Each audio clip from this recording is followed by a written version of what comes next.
ఖమ్మం జిల్లాలోని కొనిజర్ల మండలంలో ఈ సాయంత్రం నుండి భారీ వర్షం కురుస్తోంది.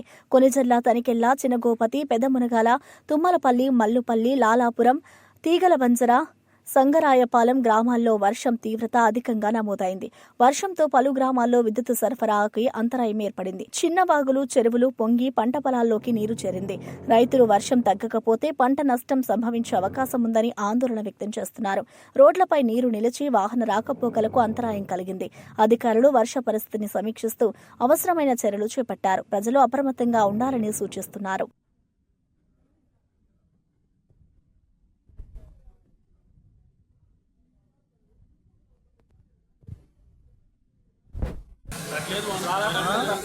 లేదు.